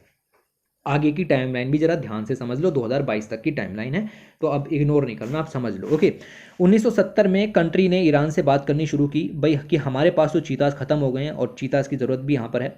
तो थोड़े से जो एशियाटिक बेसिकली अगर हम बात करें तो हमने कहा ईरान से कि भाई आप जो हैं वो एशियाटिक लॉयंस हमसे ले लो, जो कि गिर में हमारे पास हैं, आप हमें एशियाटिक चीताज दे दो। हमने ईरान से इस चीज़ का बेसिकली ट्रेड करना शुरू किया। ओके, 2009 में अगर हम बात करें तो ये प्रपोज किया गया कि अफ्रीकन चीताज को लाया जाए। ओके, ईरान ने मना कर दिया। तो मना करने के बाद ही जो है वो 2009 तक, यानी लगभग 40 साल तक हमने कुछ नहीं किया। ओके, 40 साल तक कुछ नहीं किया। 2009 में सोचा कि एशियाटिक चीताज नहीं आ रहे हैं तो अफ्रीकन चीताज को यहाँ पर जो है वो लेकर के आ सकते हैं, क्योंकि एशियाटिक चीताज तो मिलने से रहे। ओके, 2010 में नेशनल टाइगर कंजर्वेशन अथॉरिटी वो सुप्रीम कोर्ट गई, उसने परमिशन मांगी कि भाई नामीबिया से अफ्रीकन चीताज को मंगाना है। तो सुप्रीम कोर्ट अगर परमिशन दे देता तो ज़्यादा बेहतर रहेगा। 2013 में सुप्रीम कोर्ट ने कहा कि भाड़ में जाओ, नहीं मिल रही परमिशन। उन्होंने कहा कि पहले जो गिर के अंदर में एशियाटिक लायंस मौजूद हैं उनके लिए एक सेकेंड हैबिटेट ढूंढो as a Kuno national park. Okay, बात समझ में आई? तो मैंने एक लाइन में इसको क्लियर कर दिया। क्या कहा सुप्रीम कोर्ट ने? सुप्रीम कोर्ट ने कहा कि अफ्रीकन चीताज को नहीं लाया जाएगा, पहले जो एशियाटिक चीताज एशियाटिक लायंस हमारे पास गिर के अंदर में हैं उनको एक सेकंड हैबिटेट यहाँ पर दो। ओके, ये काम यहाँ पर बेसिकली जो है वो सुप्रीम कोर्ट ने कहा। Seeking a clarification if the 2013 verdict was a blanket ban, तो बैन लगा दिया सुप्रीम कोर्ट ने। NCTE tells the apex court that the international union of conservation of nature has no objection with the translocation. तो जो आपका national tiger conservation authority है उसने satisfy करने की कोशिश की सुप्रीम कोर्ट को कि भाई IUCN भी मना नहीं कर रहा है तो आप भी मना मत करो। तो सुप्रीम कोर्ट ने जो है वो प्रोजेक्ट चीता को अप्रूवल दे दिया। सुप्रीम कोर्ट ने कहा लाना है तो ले आओ। ओके, फिर जो है वो कूनो के अंदर में ये एकोमोडेशन शुरू हुई, प्रिपरेशन शुरू हुई, और 2022 में 8 चीता जो है वो नामीबिया से आ गए। ये पूरी टाइमलाइन है, इस तरीके से जो है आपका काम यहाँ पर चला। इससे ज़्यादा टाइमलाइन जाने की ज़रूरत है नहीं। ओके, तो ये चीज़ें अब इसको हमने पढ़ लिया है, कवर कर लिया है। उसके बाद अगर हम यहाँ पर बात करें तो हमने जो है वो ये महाराजा ये प्रताप के बारे में भी पढ़ लिया। ओके, सब कवर हो चुका है। इसके बाद अगर हम यहाँ पर आगे बात करें तो ये अलग अलग एजेंसीज जो हैं वो इस सब में मिल, हाँ ये पर्टिकुलर स्लाइड ये बताती है कि इस ट्रांसलोकेशन प्रोजेक्ट में कितनी एजेंसीज इन्वॉल्व थी। तो मैंने स्लाइड डाल दी, हालांकि याद रखने की ज़रूरत नहीं। बेसिकली अगर हम बात करें तो 4 इंडियन एजेंसीज थी और 3 अफ्रीकन एजेंसी साथ में मिलकर के एज अ इंटरमीडिएरी एजेंसीज के साथ में वर्क कर रही थी। कुछ एविएशन कंपनीज भी थी जो कि इनको उड़ा करके इंडिया के अंदर में लाएंगी। ओके, तो ये चीज़ें निकल करके आती हैं। इसके अलावा मेन एजेंसीज जो हैं वो नेशनल टाइगर कंजर्वेशन अथॉरिटी थी, wild life institute of India था, Madhya Pradesh forest department and non profit wild life trust of India. ये तीनों जो है इन्होंने प्रिपरेशन की कि किस तरीके से नेशनल पार्क के अंदर में साफ सफाई या फिर प्रिपरेशन की जानी चाहिए।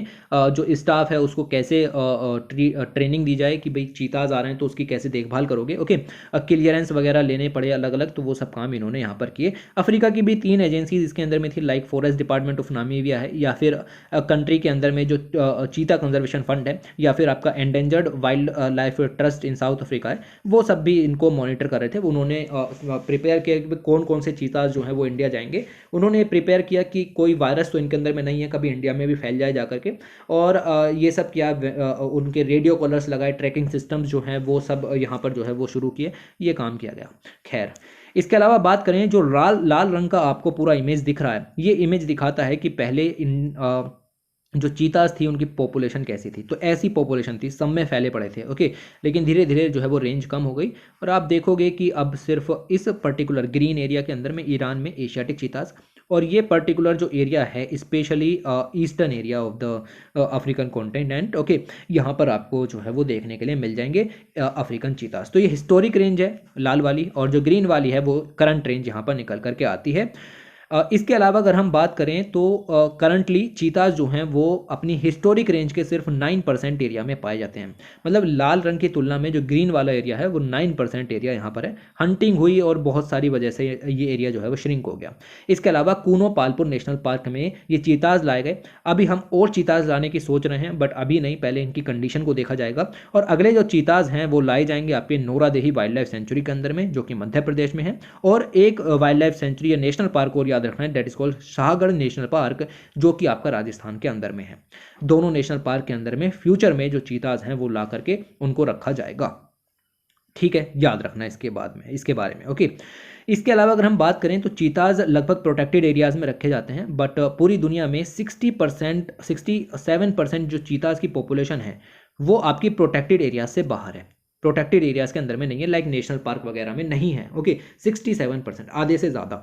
तो ये चीज़ भी थोड़ी सी कहने वाली है कि प्रोटेक्टेड एरिया से आउटसाइड चीताज की पॉपुलेशन ज़्यादा निकल करके आती है। ओके, तो ये पॉइंट याद रखिएगा। फिर मैंने आपको ये रेंज पढ़ाई और ये सब आपको पता चल चुका है अब तक। इसके अलावा यहाँ पर कुछ और चीज़ें भी लिखी हुई थी, अब ये कुछ एक्स्ट्रा पॉइंट्स हैं, इनको भी जो है वो पढ़ के ख़त्म करते हैं। हमने अफ्रीकन चीताज को इंपोर्ट करने के लिए उनका वेलकम करने के लिए एक्शन प्लान लॉन्च किया, that's called action plan on the introduction of African चीताज। Okay, तो ये प्रोजेक्ट बेसिकली लॉन्च किया, इसके अंदर में सब कुछ था कि भाई कैसे करेंगे कैसे नहीं करेंगे, और इसको अपर्याप्त बेसिकली बताया गया कि ज़्यादा बड़े मात्रा में इस प्रोजेक्ट को जो है एक्शन प्लान को नहीं लिखा गया, क्योंकि इसके अंदर में कुछ साइंटिफिक चीज़ें वो मिसिंग थी। ओके, और इसमें जो कंजर्वेशन से रिलेटेड मेजर्स थे वो भी थोड़े से मिसिंग जो हैं वो नज़र यहाँ पर आए। अब थोड़ा सा नेगेटिव व्यू की ही बात यहाँ पर कर लेते हैं। ओके, तो ये चीज़ें जो हैं वो आपको देखने के लिए मिलेंगी।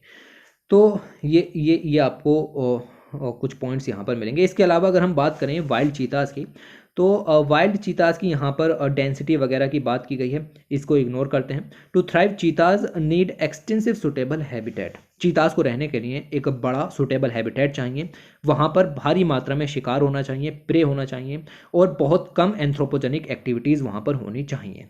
करंटली अगर हम बात करें तो इंडिया के अंदर में ऐसी कोई साइट नहीं है जो इन रिक्वायरमेंट्स को पूरा यहाँ पर करती हो, लेकिन कुल मिला के कूनो बेस्ट निकला, तो इसीलिए कूनो के अंदर में इस काम को यहाँ पर कर लिया गया। ओके, तो ये चीज़ थोड़ी सी याद रखो। इसके अलावा जो चीता के लिए एक्शन प्लान था यही वाला, इसके अंदर में ये बात साफ साफ लिखी हुई थी कि इस प्लान के 2 ऑब्जेक्टिव यहाँ पर हैं। सबसे पहले जो चीता है उसकी पॉपुलेशन को इंडिया के अंदर में रिवाइव करना है, जो कि ख़त्म हो गई है, और दूसरा जो है वो ये करना है कि जो ग्रासलैंड इकोसिस्टम है, हाँ ग्रासलैंड होगा, आपका अफ्रीकन चीता बेसिकली ग्रासलैंड में थ्राइव करता है, वहाँ पर प्रे बेस भी ज़्यादा होता है, तो वो इकोसिस्टम भी रिस्टोर यहाँ पर करना है। ये बात साफ साफ लिखी हुई यहाँ पर थी।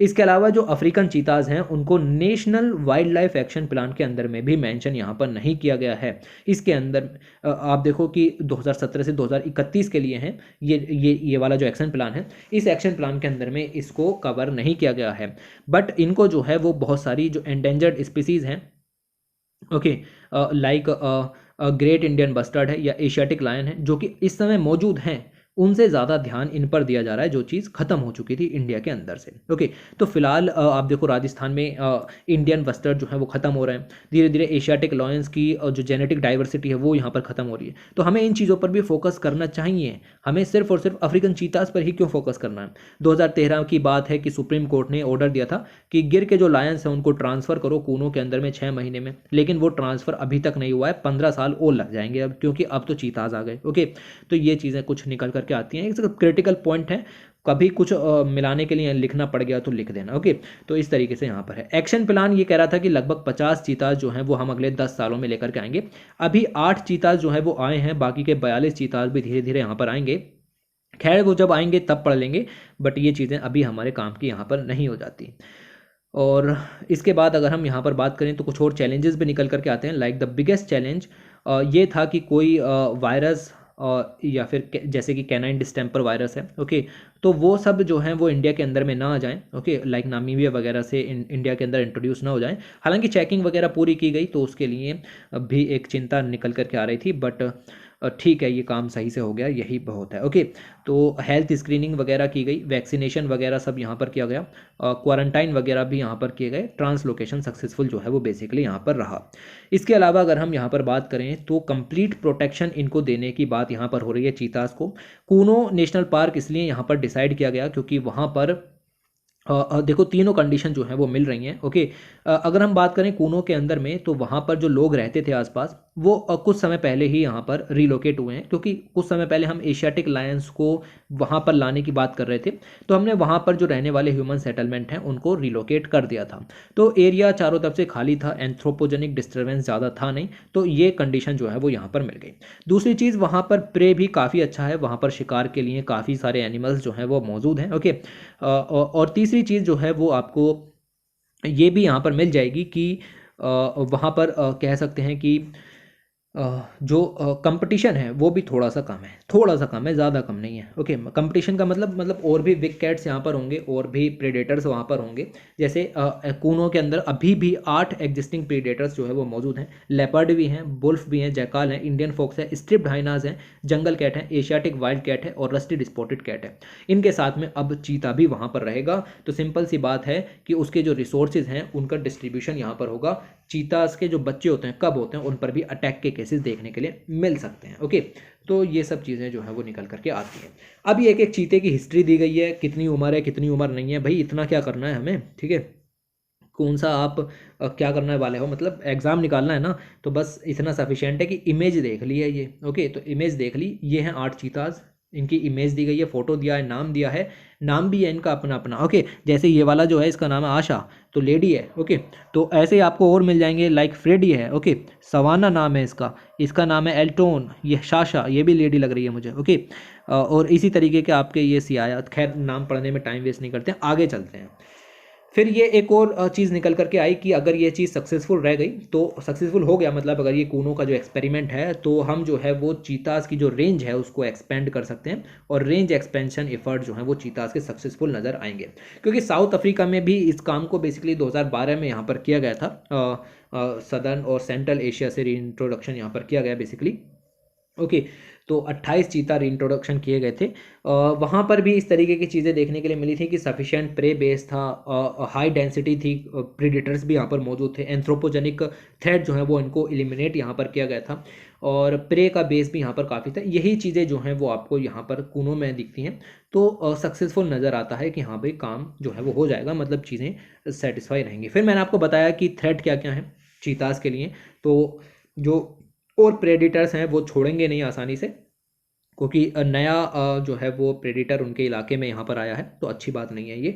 इसके अलावा अगर हम बात करें, अभी उनको खुले में छोड़ा नहीं गया है, अभी नेशनल पार्क के अंदर में एक एनक्लोजर बना करके उसके अंदर में रखा गया है, बट जब वो पूरे खुले में जाएंगे तब देखना पड़ेगा कि क्या हालत जो है वो बेसिकली रहती है।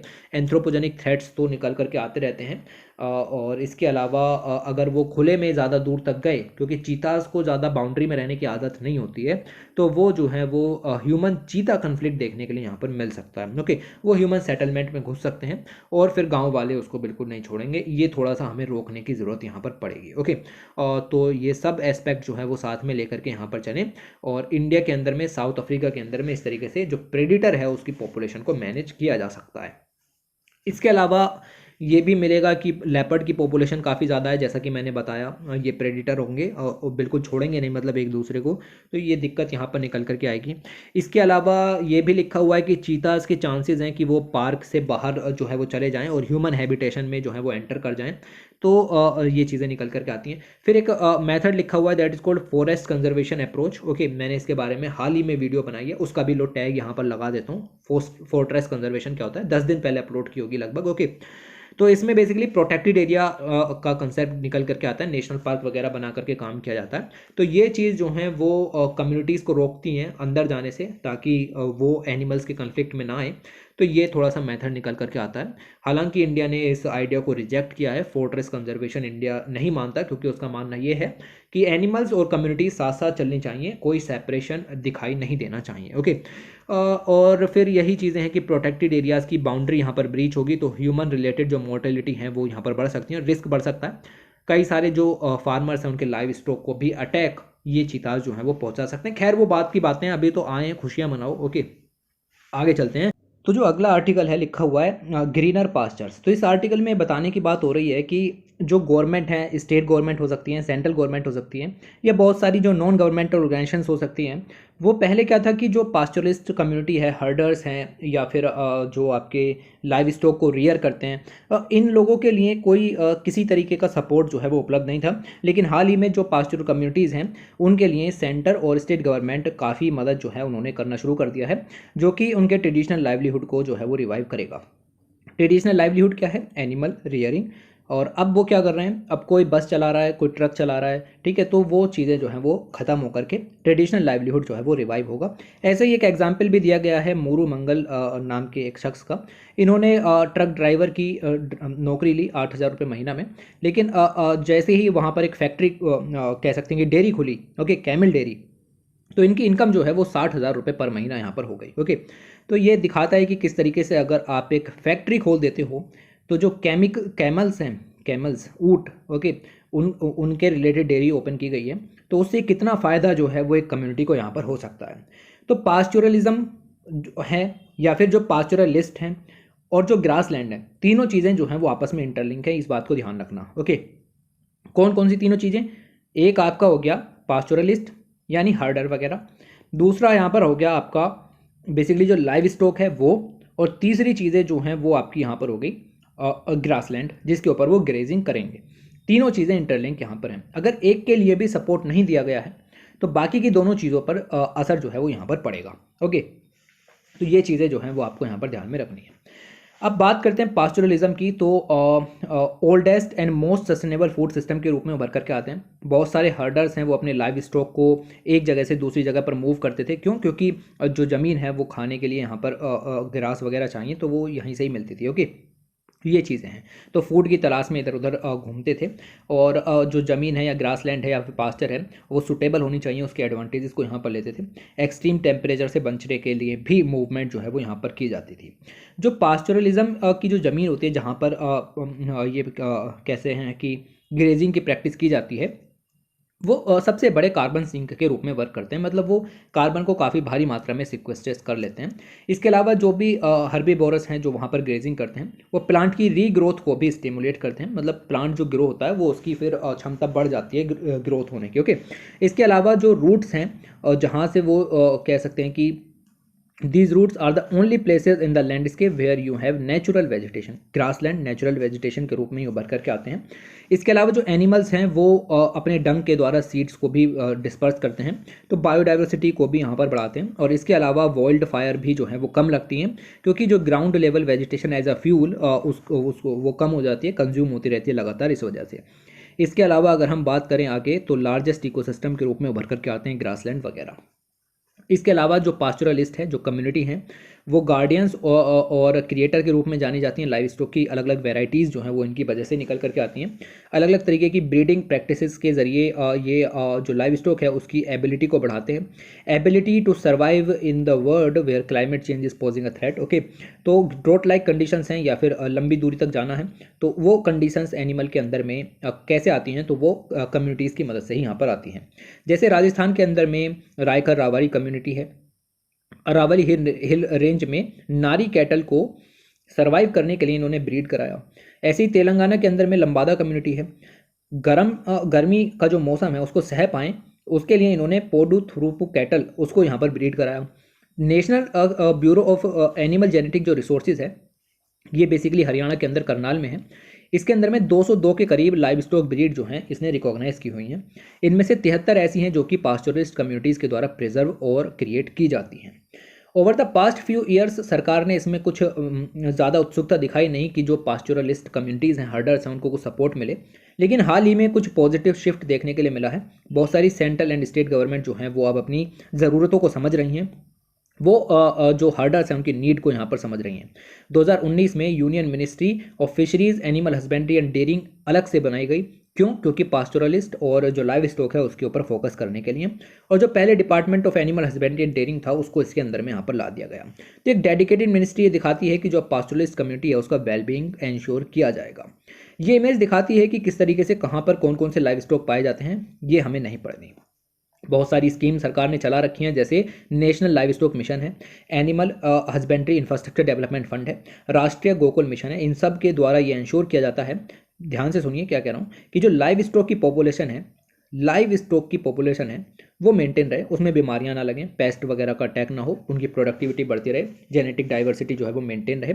इन स्टेट्स के अंदर में इसके रिगार्डिंग जो है वो वर्क भी यहाँ पर किया जा रहा है। बट मेन मुद्दा ये है कि अभी तक जो फोकस है वो ज़्यादा से ज़्यादा लाइव स्टॉक की तरफ यहाँ पर है, लाइव स्टॉक की तरफ ज़्यादा फोकस है।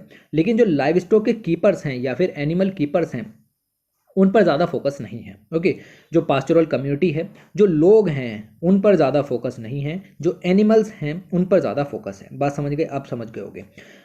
तो लाइव स्टॉक पर फोकस है, लेकिन जो उनको रख रहे हैं, जो उनकी मेंटेनेंस कर रहे हैं, देखभाल कर रहे हैं, उन पर उतना फोकस नहीं है। उनके लिए कोई खासा सेंट्रल असिस्टेंस जो है वो यहाँ पर नहीं दी जाती।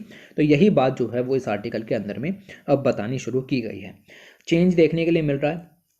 स्टेट लेवल पर भी काफ़ी जो वर्क हो रहा है, नॉन प्रॉफिट जो है वो भी वर्क यहाँ पर कर रहे हैं। जैसे कि 2010 में एक non profit organisation that is called Sahjeevan, इन्होंने बन्नी बुफेलो और जो खराई कैमल है उसका रजिस्ट्रेशन यहाँ पर कराया NBARG के साथ। ओके, ऐसे ही 2012 के अंदर में गुजरात गवर्नमेंट ने जो है वो एक कमीशन यहाँ पर बनाया। उस कमीशन ने 2020 में 9 नई ब्रीड जो हैं उनका रजिस्ट्रेशन यहाँ पर कंप्लीट किया। तो ये सपोर्ट जो है वो बेसिकली अब देखने के लिए यहाँ पर मिल रहा है। जस्ट इतना आपको इस आर्टिकल से कंप्लीट करना था। ओके, और उतना हमने यहाँ पर कंप्लीट किया। इसके बाद आगे चलते हो, यहाँ पर बेसिकली अगला आर्टिकल आ जाता है और ये बताया गया है कि कुछ ऐसे लोग हैं जिनमें बीमारियां ऐसी हो जाती हैं जैसे कि ओवेरियन कैंसर है या फिर ब्रेस्ट कैंसर है। ओके, तो उनमें इनकी जो दवाइयाँ होती हैं, जेनेरिक मेडिसिन इनको कहते हैं, वो काफ़ी महंगी होती हैं। उनके महंगे होने का कारण होता है उस पर्टिकुलर दवाई के लिए पेटेंट एक कंपनी के पास होना। मैंने कंपनी खोली, एक दवाई बनाई ब्रेस्ट कैंसर की, उसकी मोनोपोली मेरे ऊपर आ जाती है क्योंकि मैंने बनाई है, उसके पेटेंट लॉज मुझे मिल जाते हैं। मार्केट में कोई उसको बना नहीं सकता, अगर बनाएगा तो हमें पहले पैसे देने पड़ेंगे। ये पेटेंट लॉज इस तरीके से वर्क करते हैं। ओके, अब समझो कि सिर्फ मैं ही उस दवाई को बनाऊंगा, खरीदने वाले तो पूरी दुनिया है, यानी कि मैं जो चाहूँ प्राइस वो रख सकता हूँ। तो ये प्राइस को बढ़ाते रहे, प्राइस बढ़ता रहेगा, लोग जो खरीद सकते हैं वो खरीदेंगे, नहीं खरीद सकते भाड़ में जाएं, मतलब ना खरीदें, कोई फ़र्क नहीं पड़ता इन्हें। ओके, तो ये चीज़ निकल करके आई। अब यहाँ पर क्या हुआ कि एक महिला केरल की, उन्हें ब्रेस्ट कैंसर था, उन्हें ट्रीटमेंट के लिए ये वाली दवाई चाहिए थी। मैंने यहाँ गोला बनाया है और ये दवाई जो है वो ये कंपनी बनाती है जिसका नाम है नोवार्टिस।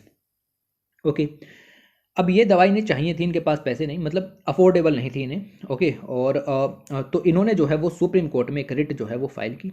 सुप्रीम कोर्ट पिक्चर में आता है, ये सुप्रीम कोर्ट गई और सुप्रीम कोर्ट से कहा कि आप जो यूनियन गवर्नमेंट है उसको ये आदेश दें कि वो पेटेंट लॉज का सेक्शन 92 यूज़ करें। सेक्शन 92 में क्या लिखा हुआ है? सेक्शन 92 कहता है कि एक जो पेटेंट एक्ट है, बेसिकली 1970s का पेटेंट एक्ट हमारे पास यहाँ पर है, वो एक्ट ये कहता है कि अगर बहुत ज़रूरत पड़ रही है, लाइक अभी देखो कि एक्सेसिबल नहीं है मेडिसिन वगैरह, तो उसमें आप जो हैं वो कंपलसरी लाइसेंस का इस्तेमाल कर सकते हो। That word is called compulsory licence, CL इसको कहते हैं। ओके, कंपलसरी लाइसेंस का यूज़ कर सकते हो और इस लाइसेंस का यूज़ करके आप उस कंपनी की जो मोनोपोली है उसको तोड़ सकते हो और उसका जो खुद का प्रोडक्शन है, इन हाउस प्रोडक्शन, वो उसको बढ़ा सकते हैं। प्रोडक्शन बढ़ेगा, सप्लाई बढ़ेगी, रेट कम हो जाएंगे। ओके, रेट कम हो जाएंगे तो लोगों को वो हासिल होनी शुरू हो जाएगी। तो इस तरीके से ये काम जो है वो यहाँ पर किया गया। अगर नहीं समझ में आया तो एक बार इसको जस्ट सुन लो दोबारा से, ये समझ में आ जाएगा। ओके, तो ये काम जो है वो यहाँ पर किया गया। तो कंपलसरी लाइसेंसिंग जो सिस्टम है वो यहाँ पर लागू करने की बात जो है वो की गई, जिसके ज़रिए प्राइसेस जो हैं वो कम किया जा सकें और रेम्यूनरेटिव प्राइस पर जो पेशेंट हैं उनको ये चीज़ उपलब्ध हो जाए।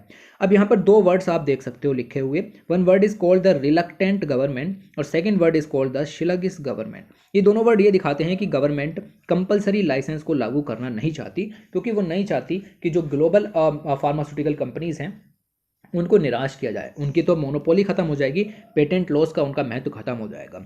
बट यहाँ पर तो आपके सिटीजन्स जो हैं वो डाई हो रहे हैं, इसीलिए जो है वो महिला उन्होंने सुप्रीम कोर्ट का रूट यहाँ पर अपनाया। सुप्रीम कोर्ट से कहा कि भाई यूनियन गवर्नमेंट से आप कहिए, और यूनियन गवर्नमेंट के अंदर में किस ऑर्गेनाइजेशन से कही जाएगी, ये बात कही जाएगी department of promotion of industries and internal trade, that is called DPIIT, क्योंकि ये पेटेंट लॉस से डील करता है इंडिया के अंदर। ओके, याद रखना। इसके साथ साथ आप देखोगे कि अब सुप्रीम कोर्ट में गए तो सुप्रीम कोर्ट में जज होंगे, जज थे आपके जस्टिस VG अरुण। उन्होंने कहा कि भाई हम समझते हैं ये बात बहुत ज़रूरी है, तो जो लोग हैं उनको patented life saving medicine affordable cost में उपलब्ध होनी चाहिए, इस बात पर उन्होंने फोकस किया। और उन्होंने कुछ 4 वीक का टाइम भी दिया कि भाई इस तरीके से आप कुछ कीजिए और ये सब बातें निकल करके आई। ऐसा उन्होंने क्यों कहा, पेटेंट लॉस को साइड में रख करके उस महिला की बात क्यों सुनी गई, क्योंकि उस महिला का जो इशू है वो है हेल्थ की अफोर्डेबिलिटी। हेल्थ की अफोर्डेबिलिटी सीधे सीधे फंडामेंटल राइट से जुड़ी हुई होती है, fundamental right to life. And साथ ही साथ में जो DPSP हैं, स्टेट की ड्यूटी पब्लिक हेल्थ को इम्प्रूव करने की, उससे भी जुड़ी हुई होती है। बात समझ में आई? तो ये जरूरी हो जाता है। हालांकि सुप्रीम कोर्ट ने आदेश दे दिया है, लेकिन सरकार की कोई मंशा नज़र नहीं आ रही है, क्योंकि सरकार ने 2021 में पैंडमिक के दौरान में भी कंपलसरी लाइसेंस को यूज़ नहीं किया कोविड-19 से लड़ने के लिए, थेरेपीज़ को इस्तेमाल करने में, क्योंकि वो ग्लोबल फार्मा इंडस्ट्री को अपसेट नहीं करना चाहते, और वही चीज़ अब भी नज़र आ रही है। समझ गए ना? बस इतना सफिशिएंट। आगे चलते हैं। और ये आर्टिकल में आपको बताया गया है टिपिंग पॉइंट्स के बारे में। There is a word called TIPPING and POINT, tipping point के बारे में बताया गया। टिपिंग पॉइंट अर्थ के कुछ ऐसे आप समझो सिस्टम्स हैं जो कि ब्रीच होने वाले हैं। कह सकते हैं कि ये जैसे टेम्परेचर हो गया, temperature is a tipping point, और इसमें हम ये कह सकते हैं कि अगर एक पर्टिकुलर क्लाइमेट सिस्टम का टेम्परेचर उस रेंज से बढ़ गया जिसमें कि वो सर्वाइव कर रहा है, तो वो पर्टिकुलर सिस्टम ख़त्म हो जाएगा। ओके, इसमें अब बात क्या हो रही है कहने की, ज़रा उसको थोड़ा सा समझने की कोशिश करते हैं। अब पहले यहाँ पर आ जाते हैं। यस, यहाँ पर लिखा हुआ है कि अर्थ के अंदर 16 क्लाइमेटिक सिस्टम मौजूद हैं, 16। ये जो हैं वो कुछ इसेंशियल कंडीशंस पर चलते हैं, उन कंडीशंस को कहते हैं टिपिंग एलिमेंट्स। ये टिपिंग एलिमेंट्स में फॉर एग्जांपल टेम्परेचर थ्रेशोल्ड आ जाती है कि कोई क्लाइमेट सिस्टम है तो उसका टेम्परेचर कितना होना चाहिए। तो अगर ये टेम्परेचर उससे बढ़ गया या स्लाइड चेंज इसमें हुआ, तो इससे कैटास्ट्रोफिक कंसिक्वेंसेस देखने के लिए मिल सकते हैं। मान लो कोरल रीफ है, वो एक पर्टिकुलर टेम्परेचर रेंज में सर्वाइव करती है, अगर वो रेंज से बाहर टेम्परेचर गया तो कोरल रीफ्स खत्म।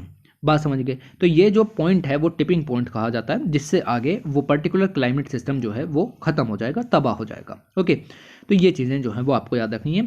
तो ये टिपिंग पॉइंट्स एक बार जो है वो ब्रीच हो गए तो ये पूरा का पूरा जो सिस्टम है वो कोलैप्स हो जाएगा, चाहे वो टेम्परेचर राइज हो, ह्यूमिडिटी हो सकती है, विंड स्पीड हो सकती है, क्लाइमेट चेंज हो सकता है, ग्लोबल वार्मिंग हो सकती है। ओके, काफ़ी सारी चीज़ें हो सकती हैं। 2008 से कंसेप्ट चल रहा है और हाल ही में इसको रीअसेस किया गया।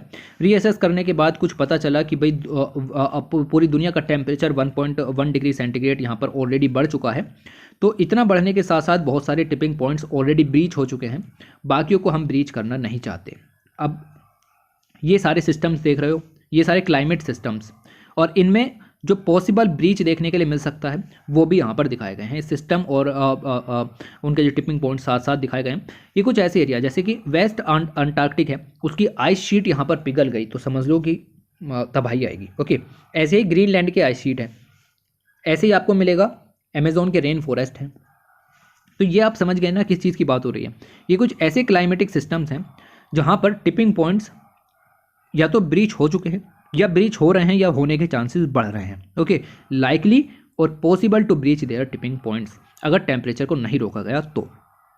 ऑलराइट, 1.1 डिग्री तक ये कुछ जो एरियाज़ दिखाए गए हैं इधर में, ये एरियाज़ जो हैं वो पॉसिबल हैं कि अब जो है वो ब्रीच हो जाएंगे। और बाकी अगर पेरिस एग्रीमेंट तक अगर हमने इन चीज़ों को यानी टेम्परेचर को अगर 1.5 डिग्री तक नहीं रोका गया, अगर हम फेल हो गए रोकने में, तो बाकी कुछ और चीज़ें भी हैं जो कि श्योर हो जाएगा कि ये एरियाज़ ख़त्म समझो। ओके, लाइक ये अंटार्कटिक की आइस शीट आ गई। ओके, ये जो है वो बोरियल फॉरेस्ट बोरियल एरियाज़ आ गए, परमाफ्रोस्ट एरियाज़। ओके, ऐसे ही और चीज़ें यहाँ पर आ जाती हैं, लाइक ग्रीनलैंड आइस शीट आ गई, ये ख़त्म हो जाएंगे। ओके, ये चीज़ें आती हैं।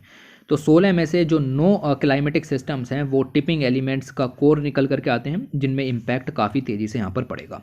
ऐसे ही यही बात लिखी हुई है कि अगर 1.5 डिग्री सेंटीग्रेड ब्रीच हो गया तो हम जो है वो काफ़ी सारे जो टिपिंग पॉइंट्स हैं उनको ब्रीच कर जाएंगे और जो उनके इम्पैक्ट हैं वो बिल्कुल भी डिज़ायरेबल नहीं होंगे। ये सब बातें जो हैं वो यहाँ पर लिखी हुई, जैसा कि मैंने आपको पढ़ा वही सब चीज़ें यहाँ पर हैं। अगली बात यह है कि जितने भी अर्थ के क्लाइमेटिक सिस्टम है, अर्थ के अंदर में जितने भी सिस्टम जो पढ़े, लाइक ग्लेशियर्स हो गए, लाइक फॉरेस्ट हो गए, ये सब आपस में इंटरलिंक्ड यहाँ पर होते हैं। और अगर एक टिपिंग पॉइंट के कारण एक क्लाइमेटिक सिस्टम ख़त्म हुआ तो आप समझ लीजिएगा कि जो बाकी के आपके कह सकते हैं कि क्लाइमेटिक सिस्टम है उन पर भी इम्पैक्ट पड़ेगा। फॉर एन एग्जाम्पल, एक एग्जाम्पल के थ्रू समझ लेते हैं। जैसे ही अमेजोन के रेन फॉरेस्ट में वाइल्ड फायर लगी तो अमेजोन रेन फॉरेस्ट तो ख़त्म हो ही गया, उससे जो धुआं निकलेगा, कार्बन डाइऑक्साइड निकलेगी, उसके कारण जो ग्रीनलैंड की आइस शीट है या आपकी जो वेस्ट अंटार्कटिक की आइस शील्ड है वो भी यहाँ पर मेल्ट होनी शुरू हो जाएगी, यानी कि वो भी ख़त्म हो जाएंगे। ओके, तो ये कुछ चीज़ें जो है वो निकल करके आती हैं जो कि सिचुएशन को ख़राब कर रही हैं। अब ये जैसे कि आइस शीट पिघलेगी तो सी लेवल राइज होगा, सी लेवल राइज होने से जो कोरल रीफ हैं वो और गहराई में चली जाएंगी, सनलाइट उनको मिलेगी नहीं और वो भी ख़त्म हो जाएंगी। तो ये दिखाता है कि सब इंटरलिंक्ड हैं, ये सारे के सारे सिस्टम जो हैं वो किसी ना किसी तरीके से इंटरलिंक्ड हैं। और वो ढूंढने की कोशिश मत कीजिएगा, जैसे कि 4 मैंने बता भी दिए, तो बाकी आपको जानने की ज़रूरत नहीं पड़ेगी। ऑलराइट, तो ये पॉइंट आप यहाँ पर याद रखो, बाकी फैक्ट्स इतना ही सफिशिएंट था।